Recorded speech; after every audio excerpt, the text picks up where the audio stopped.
Okay, let's think about knowledge for a second. Is it just about piling up facts?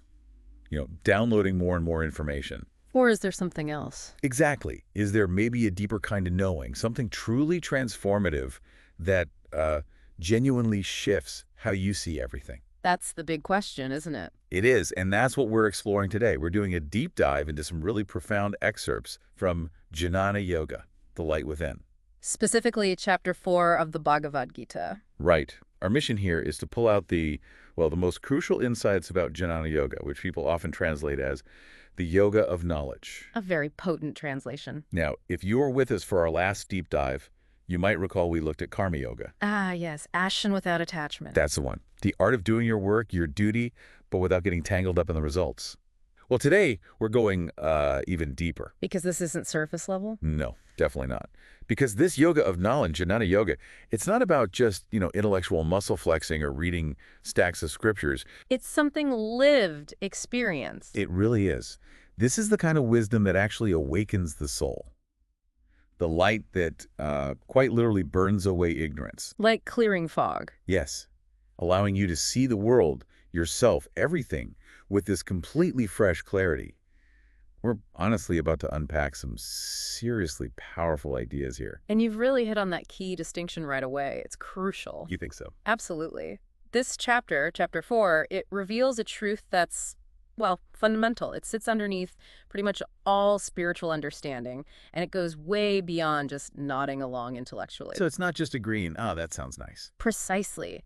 It hammers home that difference between just collecting facts and that truly transformative wisdom, the kind that brings those genuine aha moments. Those are the ones that really stick. Exactly. They don't just change what you think, they change how you perceive everything. Your whole orientation shifts. Okay, all right, let's get into it then, Chapter 4.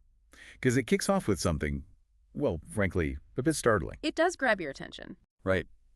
Krishna says to Arjuna, look, this ancient wisdom I'm sharing, I first taught it to the sun god. Way back when? Ages ago. And it was passed down through generations. But somewhere along the line, that sacred knowledge got lost. Fade it out. So now, Krishna says, I am giving it directly to you, Arjuna. And Arjuna's reaction is, well, completely understandable. You can just picture him, right? A bit bewildered. Totally. He basically says, hang on. How can you say that? You were born, recently. How could you have taught this way back at the dawn of time? It's a very human question, a logical one. It absolutely is. Yeah. And it's right here that Krishna just lifts the curtain. He delivers this absolutely foundational revelation about who he really is. And this is where things get incredibly deep, incredibly fast. Krishna's response is just so powerful. What does he say? He says, many births I have taken, Arjuna, and so have you, but I remember all of mine. You do not. Wow. Okay. Right. In that single statement, Krishna reveals his divine nature. He's not just the guy driving the chariot. Not just a friend or advisor. Yeah. No. He is the eternal teacher, the timeless consciousness, showing up in different ages to restore dharma, to restore balance and righteousness. So that's the core idea. That's the essence of the avatar principle, which he states so clearly. Whenever righteousness declines and unrighteousness is on the rise, I manifest myself. So it's like a cosmic balancing act. You could put it that way. It means that the divine isn't some distant, detached observer.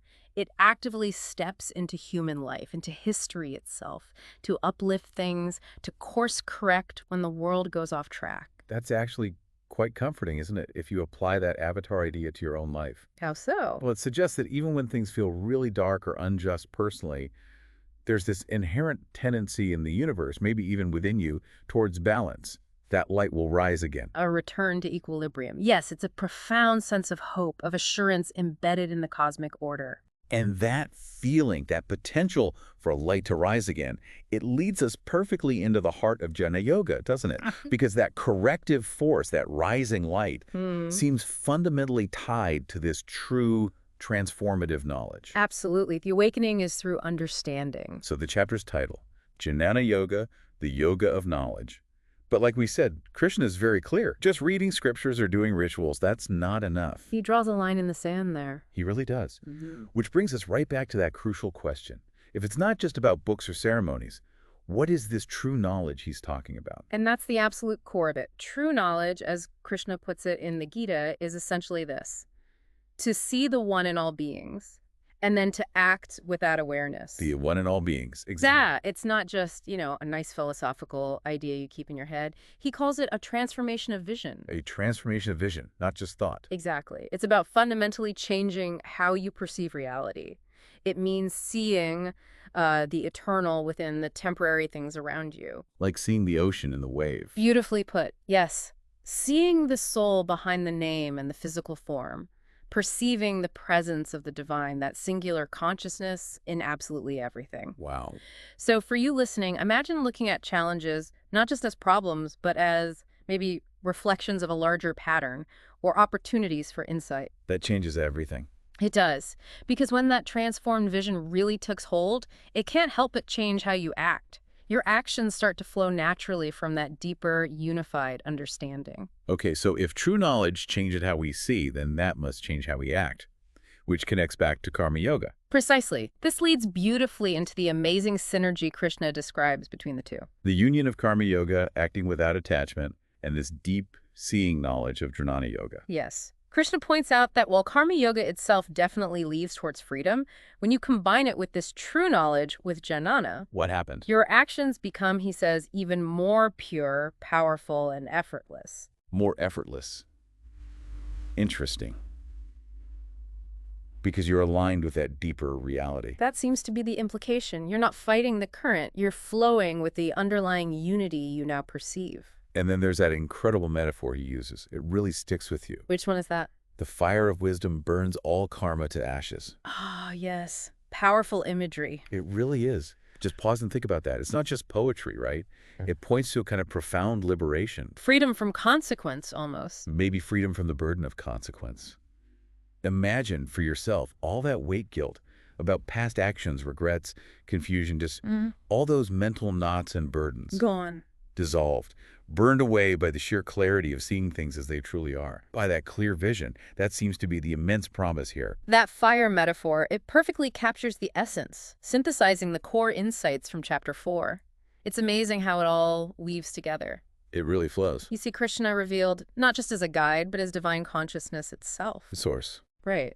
Which implies the whole purpose of life isn't merely doing things, but it's about awakened action through knowledge. Action informed by seeing. Exactly. And the core of that seeing, true knowledge, is seeing the unity in all, recognizing that single underlying reality connecting everything. And it's timeless wisdom. Absolutely timeless. And importantly, Krishna emphasizes it's passed down through living transmission. Yeah. Meaning it's not just about words in an ancient book, which can, get misinterpreted over centuries. It's about wisdom embodied and shared directly, teacher to student, by someone who actually lives that truth. Keeping it pure and alive. Precisely. That ensures its potency, its relevance isn't lost, and maybe the most crucial takeaway for anyone listening is that when this profound knowledge, this Jnana, truly awakens within you, that is when real freedom begins. Now, that's quite a statement. Freedom begins with awakening to this knowledge. That's the essence of the promise in this chapter. So, reflecting on all this, maybe the question to ask yourself is, what kind of knowledge are you actually looking for day to day? Good question. Is it just, accumulating more data, filling up the mental hard drive? Or are you seeking something else? That truth that genuinely sets you free. A deeper quest. It feels like it. Chapter 4 really invites you not just to learn stuff, but to actually awaken. Not just to know about things, but to truly see. To perceive differently. Yes. And not just to do things, but to become something different through that seeing and doing. A transformation of being. And maybe the final thought to leave you with, remember that the guru, the real guide, that inner light, Krishna implies it's already there. Within you. Already within you. Yeah. Sometimes, maybe you just need to get still enough, quiet enough to remember it's there. A powerful reminder. Definitely. Hey, next time on the Deep Dive, we'll be stepping into Chapter 5. The yoga of renunciation. Exactly. We'll explore what it truly means to let go, according to the Gita. Should be fascinating.